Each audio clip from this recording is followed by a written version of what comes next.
지난 한 주간 잘 지내셨습니까? 오늘도 여러분들과 함께 라이프 미션 온라인 교회 예배를 드릴까 합니다. 오늘 여러분들과 나눌 말씀은 사도행전 27장 22절부터 26절까지 있는 말씀입니다. 내가 너희를 권하노니 이제는 안심하라. 너희 중 아무도 생명에는 아무런 손상이 없겠고 오직 배뿐이리라. 내가 속한 바 곧 내가 섬기는 하나님의 사자가 어젯밤에 내 곁에 서서 말하되 바울아 두려워하지 말라. 내가 가이사 앞에 서야 하겠고 또 하나님께서 너와 함께 항해하는 자를 다 내게 주셨다 하였으니 그러므로 여러분이여 안심하라. 나는 내게 말씀하신 그대로 되리라고 하나님을 믿노라. 그런즉 우리가 반드시 한 섬에 걸리리라 하더라. 아멘. 지금 전 세계가 코로나로 인해서 많은 사람들이 고통을 당하고 있습니다. 그리고 지금 동남아의 많은 집계를 보면 하루에도 수천 명의 사람들이 확진자로 나오고 있고 또 수백 명의 사람들이 매일매일 지금 죽어가고 있는 그런 어려운 실정입니다. 우리나라만 해도 지금 4단계로 가장 어려울 때로 알고 있습니다. 이 어려울 때에 우리가 어떻게 하면 크리스찬의 모습으로 살아갈 수 있을까? 그것을 함께 생각하고자 합니다. 어려운 시기에 하나님께서 우리에게 주신 사명이 무엇이고 우리는 어떻게 처신하고 또 어떻게 이 어려운 난관들을 이겨나가야 할 것인지 생각하고자 합니다. 바울은 로마 시민권자로서 자기 스스로 범죄한 것이 아니라 종교적인 논쟁으로 잡혀왔기 때문에 그가 풀려나고자 하면 풀려날 수 있는 상황이었습니다. 그러나 그가 스스로 로마로 압송되어서 가이사 앞에서 이 모든 판결을 받겠다고 하는 그 나름의 목적이 있어서 그는 지금 현재 잡혀 있는 것입니다. 그리고 이제 27장부터는 그는 로마로 압송되는 그런 여정을 그리고 있습니다. 그래서 27장에 있는 내용들을 보면 우리가 배를 타고 이달리아로 가기를 작정하며 바울과 다른 죄수 몇 사람을 아구스도 대의 백부장 율리오라는 사람에게 맡겼다. 그래서 그는 지금부터 이제 계속해서 율리오와 또 다른 사람들에게 인계되어 가면서 그는 로마로 떠나고 있습니다. 그의 신분은 죄수였습니다. 그런데 그 호송 과정 속에서 지금 어마어마한 광풍을 만나고 목숨의 위협을 느끼게 됩니다. 그래서 27장에 있는 내용을 쭉 다시 한 번 더 읽어본다면 그 배는 이제 아시아로 향하는 배를 탔고 그리고 그곳에서 다시 이탈리아로 가는 배로 갈아탑니다. 그게 알렉산드리아호입니다. 그래서 그 배를 타고 가는 동안에 바람과 광풍을 만나면서 이제 미항이라는 곳에 도착하게 됩니다. 바울이 이곳 미항에 도착해서 10절 말씀에 이렇게 말합니다. 여러분들이여 내가 보니 이번 항해가 화물과 배만 아니라 우리 생명과 타격과 많은 손해를 끼치리라. 그래서 이제 이 항해를 멈추거나 또 위험에 대한 대비를 이야기했지만 11절에 보니까 백부장과 선장과 선주는 그것을 믿지 않고 그곳을 떠나게 된 것입니다. 그 이후에 맞게 되는 이 모든 위험의 연고에서 우리는 하나님께서 우리에게 주시는 이 바울의 삶의 역할을 통해서 얻는 그런 교훈을 찾아볼까 합니다. 그 첫 번째가 우리가 어떤 위험에 있더라도 우리는 도움이 되는 사람이 되어야 합니다. 자, 우리 스스로가 크리스찬이고 우리는 이 세상에 빛이요 소금으로 살아갈 때에 우리가 해야 할 역할이 무엇인가? 특히 이 코로나의 어려운 상황 속에서 우리의 역할이 무엇인가를 이 바울의 모습을 보면서 배우고자 합니다. 바울은 분명히 죄인의 신분이었습니다. 그리고 이 백부장 율리오와 함께 그리고 선주나 선장이나 주변에 많은 사람들이 있었지만 이 배에서 가장 돋보이는 생명줄은 바로 바울이었습니다. 사람들이 그를 어떻게 보든 간에 그 사람은 그곳에서 그 역할을 감당하고 있는 것입니다. 27장 9절 10절에 보면 바울은 이미 이야기합니다. 이 배에 실려 있는 화물이나 그리고 배나 이 배에 타고 있는 모든 사람들의 생명까지도 다 위험할 수 있다고 이미 경고를 했습니다.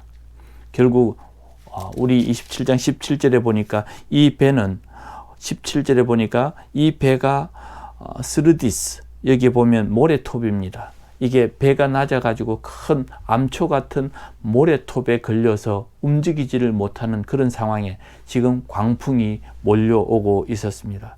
이런 위기 속에 20절에 그들은 하는 말이 여러 날 동안에 해도 별도 보이지 아니하고 큰 광풍이 있음에 구원의 열망이 없어졌습니다. 그들에게는 구원에 대한 여망이 없어질 정도로 위기에 빠져 있었습니다. 이런 위기 가운데 이 바울은 분명히 이야기합니다. 오늘 이 본문이 바로 그것입니다. 하나님께서 그에게 나타났습니다. 23절 24절입니다. 하나님의 사자가 어젯밤에 내 곁에 서서 말하고 바울아 두려워하지 말라 내가 가이사 앞에 서야 할 것이고 또 하나님께서 너와 그리고 항해하는 자를 다 내게 주셨다. 이렇게 말씀하셨다는 겁니다. 이 말은 무엇입니까? 이 바울이 하나님께로부터 이 메시지를 받았습니다. 바울은 뭘 했겠습니까? 이 어려운 가운데 죄수로서 구별되어 있는 방에 아마 갇혀 있었겠죠. 그 바울은 그곳에서 배에서 기도하면서 하나님 앞에서 나만 살려달라고 한 것이 아니라 그 배에 타고 있는 모든 사람을 위해서 기도하고 있었습니다. 그때 하나님께서 주신 메시지, 너는 가이사 앞에 갈 것이고 그리고 너 때문에 이 배에 타고 있는 모든 사람이 다 구원을 받을 것이다. 오늘 이것이 하나님 앞에서 우리의 역할이라고 저는 믿습니다. 바울은 이런 어려운 가운데에서 자기 혼자 살겠다고 기도한 것 아닐 것입니다. 그 배에 타고 있는 생명들을 위해서 그는 기도했습니다. 내가 속해 있는 공동체나 내가 속해 있는 직장이나 내가 하고 있는 모든 사업에 함께 먹고 사는 이 사람들을 위해서 그는 영적 구원의 방주의 역할을 하고 있습니다. 우리가 어떻게 살아야 할까에 대해서 고민할 때에 이것이 가장 중요한 답이라고 저는 생각합니다. 크리스찬들은 이 세상에서 구원의 방주 같은 역할을 해야 할 것이고 또한 이 세상 사람들에게 구원의 또 표대처럼 살아가야 할 것입니다. 그래서 하나님께서는 이 바울과 같이 가이사 앞에 가야 되는 특명을 받은 이 바울의 삶에 하나님께서 그에게 부어주시는 은혜입니다. 우리는 이 땅에서 해야 할 일들이 있고 그 해야 할 일 때문에 우리는 이 땅에서 살아갈 수 있는 것입니다. 저와 여러분들은 이 땅에 있는 생명을 구원해야 할 사람들입니다. 그렇기 때문에 우리는 어떻게 살아야 할까요? 이 바울이 보여주는 행위는 첫 번째, 그는 기도했습니다. 그 어려운 가운데에서 배 깊숙한 감방에서 그는 기도하면서 이 어려움을 기도하고 있었습니다. 아시다시피 이미 하나님께서 바울에게 말씀하셨습니다. 이번 이 항해는 화물과 배와 이 배에 타고 있는 모든 사람들의 생명을 위협할 만큼 어렵다. 그래서 이미 경고했고 그들은 믿지 않았고 지금 여기까지 왔습니다. 그렇다면 이 바울의 역할은 무엇이었을까요? 배의 깊숙한 곳에서 그는 계속해서 이 생명들을 위해서 기도했을 것입니다. 오늘날 우리가 타고 있는 이 배에 광풍이 몰아치고 있습니다. 생명을 위협하고 있는 이 코로나 시대에 우리가 첫 번째로 해야 할 것은 이 땅에 있는 믿지 않는 생명들을 구원해야 하는데 나 때문에 우리 때문에 하나님께서 그들을 구원해 주실 것이고 우리는 그들에게 복음을 전해야 하는 이유 때문에 바울이 가이사 앞에 가야 되는 그 이유와 같이 우리를 살려줄 것이고 또한 그들을 구원해 주실 것입니다. 그래서 우리는 이때에 가장 먼저 해야 할 것은 생명을 걱정하고 하나님 앞에 그 생명들을 위해서 구원하기 위해서 기도해야 합니다.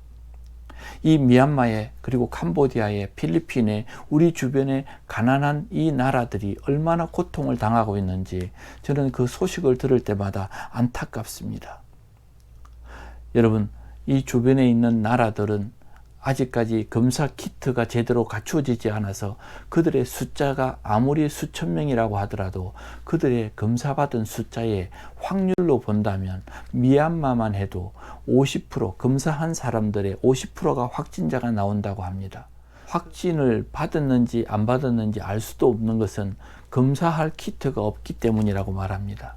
그리고 미얀마에 있는 신학생들이 거의 한 40% 이상이 감염이 되었고, 또 병원에는 산소가 떨어지고, 그리고 병원에는 입원할 자리가 없다고 말합니다. 베트남 같은 경우에는 지금 호치민도 완전히 셧다운이 되어서 사람들이 허가증 없이는 다닐 수도 없는 그런 상황이고, 매일 몇천 명씩 확진자가 나오고 있는 상황입니다. 여러분, 이런 어려운 시기에 우리가 그들을 위해서 기도해야 합니다. 특별히 우리가 이 나라와 열방을 위해서도 기도해야 할 것입니다. 복음을 듣지 못하고 죽어가는 사람이 없도록 하나님께서 그 생명을 살려달라고 우리가 기도해야 합니다. 바울은 이 말이 끝남과 동시에 거센 풍랑에서, 또 29절에 보니까 이 풍랑을 이기기 위해서 닷을 4개나 내리고 있습니다. 이 4개의 닷을 내리고 있는데 그 배가 망가지고 결국은 그 배를 버리고 멜리데 섬으로 헤엄쳐서 가서 이 사람들이 다 생명을 얻습니다. 여러분, 바울은 이 위기가 있을 때에 그들에게 정말 기적을 일으키면서 하나님의 사람으로 살아갔습니다.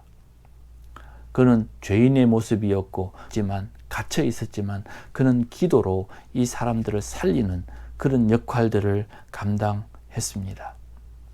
오늘 이 모든 바울의 여정 속에서 이 풍랑을 만났을 때에 그는 이 배에서 어떤 역할들을 했는지 또 보겠습니다. 여기 27절과 28절, 29절, 30절에 보면 이 사람들이 이 광풍이 있을 때에 그들은 그 배를 고정시키기 위해서 닷을 4개를 내리는데 29절, 30절입니다.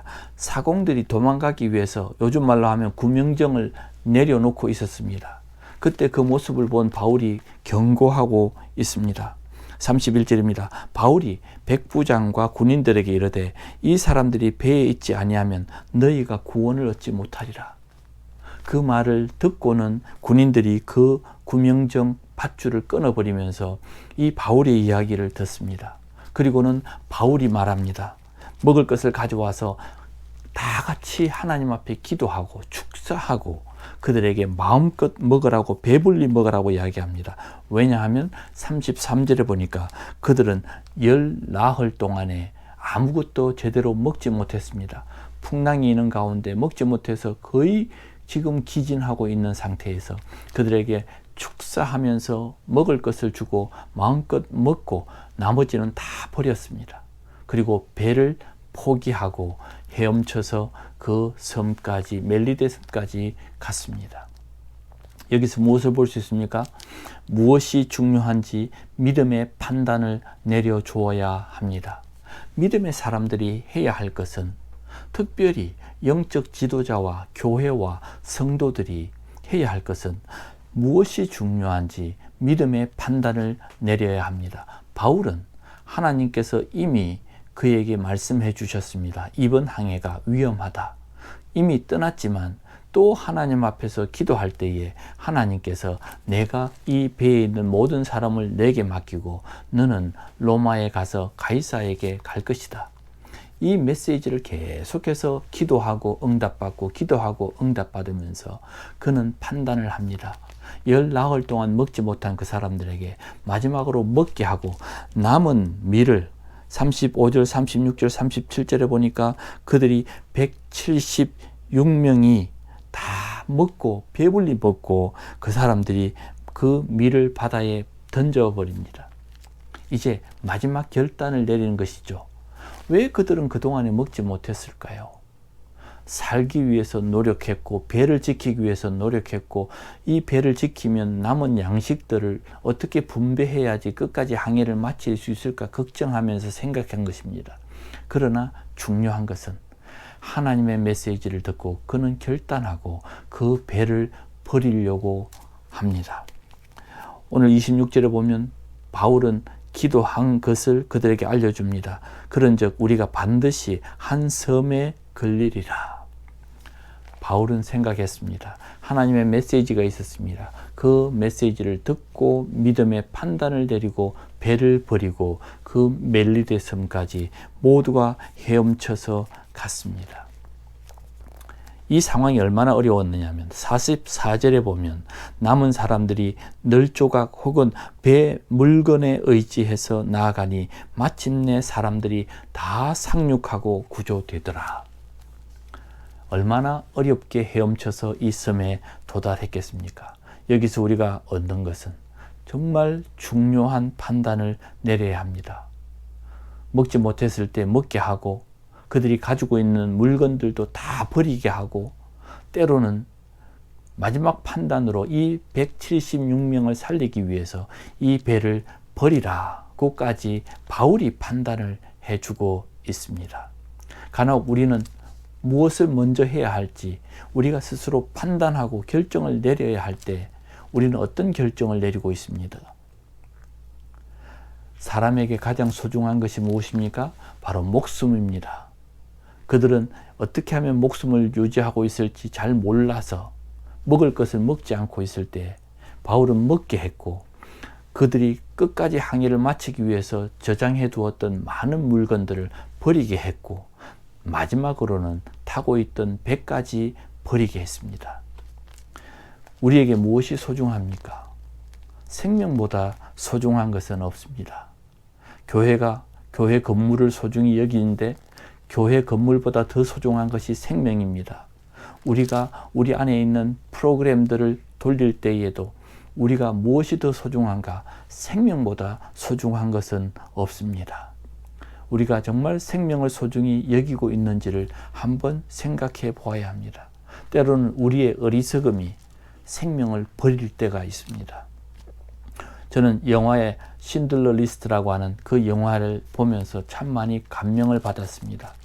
그 오스카 신들러 같은 경우에는 나치에 붙어서 그 공장을 얻어서 공장을 운영하고 그 유대인들이 와서 그 공장에서 일을 했습니다.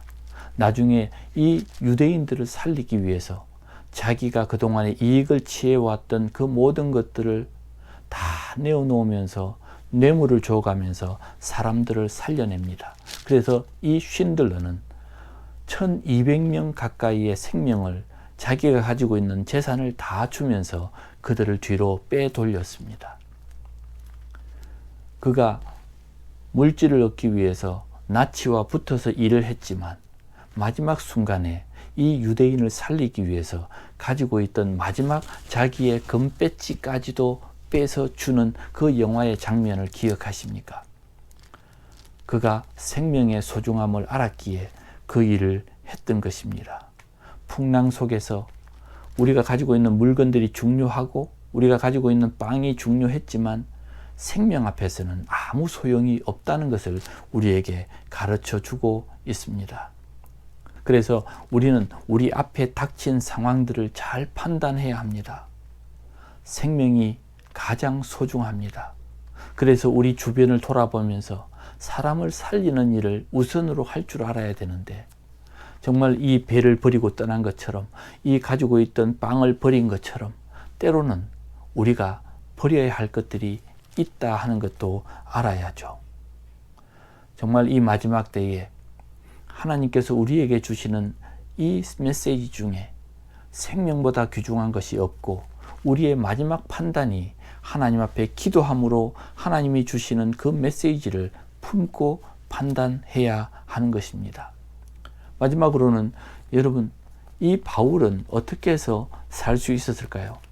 먼저는 하나님께서 그를 살리려고 이미 해놓으셨겠지만 여기에 보면은 이 바울을 비롯해서 많은 죄수들이 함께 가고 있었기 때문에 42절에 보니까 군인들은 죄수가 헤엄쳐서 도망할까 하여서 그들을 죽이는 것이 좋겠다 했습니다. 43절에 백부장이 바울을 구원하려 하여 그들의 뜻을 막고 헤엄칠 줄 아는 사람들을 명해서 물에 뛰어들어서 육지로 가게 했습니다. 이 말은 바울은 그들에게 유용한 사람이었습니다. 그들은 하나님의 뜻 이런 거 잘 모릅니다. 그러나 바울이 백부장이 볼 때에 그는 정말 유용한 사람이었고 그를 살릴 만한 사람이었습니다. 우리가 어느 곳에 어디에서 일을 하더라도 우리가 세상 사람들이 우리를 볼 때에 유용한 사람이 되어야 합니다. 백부장이 이 바울을 살리고자 했던 것처럼 우리가 있는 조직에서, 우리가 있는 공동체에서, 내가 맡은 일들 속에서 사람들이 나를 볼 때에 저 사람은 살려야 돼, 저 사람은 데리고 있어야 돼, 저 사람은 정말 훌륭한 사람이야. 우리는 유용한 사람으로 그들에게 남아야 하는 것입니다. 참으로 힘들게 살아남았습니다. 널빤지 조각에, 그리고 둥둥 떠다니는 그 물건에 의존해서 그가 살았습니다. 이후에도 이 바울은 28장에 보면 그는 독사에 물려서도 살아났고, 그래서 사람들이 그를 신이라고도 이야기했고, 그 이후에 그 섬에 있는 많은 사람들의 병자들이 있을 때에 기도함으로 그들을 치료하니까 그들을 정말 후하게 대접해서 보내주었습니다. 바울은 어느 곳에 가든지 하나님의 이름으로 그들을 위해서 일했고, 그 바울이 유용한 사람임을 알아보았습니다. 여러분, 이 코로나 때에, 그리고 우리가 사는 날 동안에 예수를 믿는 사람은 세상의 빛이요 소금이라고 표현하는 그것이 꼭 전도하는, 복음을 전하는 사람이 아니라 세상이 볼 때 우리가 그 공동체에서, 그 회사에서, 그 조직에서 우리가 유용한 사람, 유능한 사람이 되어야 하는 것입니다. 오늘 이 말씀 속에 바울은 죄수였습니다. 그리고 그는 어떤 상황에서도 나설 수 없지만 하나님 앞에 기도로 그들을 도왔고, 그들에게 하나님의 말씀으로 그들에게 방향을 제시했고, 그가 마지막 결단을 할 때에 하나님의 음성을 듣고 결정을 했습니다. 그때 백부장이 알아보았고 사람들도 그를 유용한 사람으로 살려내는 그런 역사가 있었습니다. 오늘날 그리스도인들에게 이 코로나 어려운 시절에 우리가 어떻게 살아야 할까요? 하나님의 사람으로서 기도하면서, 그리고 많은 사람들에게 생명을 건져낼 줄 아는 유용한 사람이 되어야 할 것이고, 그들이 인정해주는 그런 그리스도인의 삶을 살아야 할 것이라고 저는 생각합니다. 오늘 이 바울의 모습을 보면서 아무것도 할 수 없는 죄수의 모습 속에서도 하나님의 역사를 보인 것처럼 우리는 그리스도의 사람으로서 이 땅에 사는 동안에 유용하고 유능하고, 그리고 하나님이 쓰실 만한 그런 사람으로 사시기를 간절히 부탁드립니다. 오늘 이 말씀 기억하면서 같이 기도하겠습니다. 하나님 아버지, 정말 이 어려운 시대에 하나님의 사람으로 이 땅에 살아갈 때에 생명을 가장 소중히 여길 줄 알고 내가 가진 것으로 사람을 살리려고 애를 쓸 줄 아는 하나님의 심장을 갖는 사람이 되게 하시고, 하나님 앞에 기도함으로 남들이 우왕좌왕할 때에 우리는 방향을 알고 분명히 하나님의 인도함을 받을 줄 아는 그런 영적인 사람들이 되게 해 주시고, 또한 우리 스스로가 하나님 앞에서, 사람 앞에서 유용하고 유익한 사람으로서 인정받게 해 주시기를 원합니다.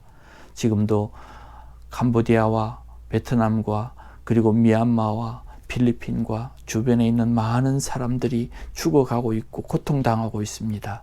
그들을 구원해 주시옵소서. 하나님, 이 나라와 민족을 구원하시고 하나님 교회를 구원하시고, 그래서 우리가 생명을 소중히 여기며 복음을 끝까지 전할 수 있도록 기회를 허락해 주옵소서. 하나님, 오늘 이 바울처럼 살게 해주시고 바울의 이 많은 모습들이 우리의 모습이 되게 해 주옵소서.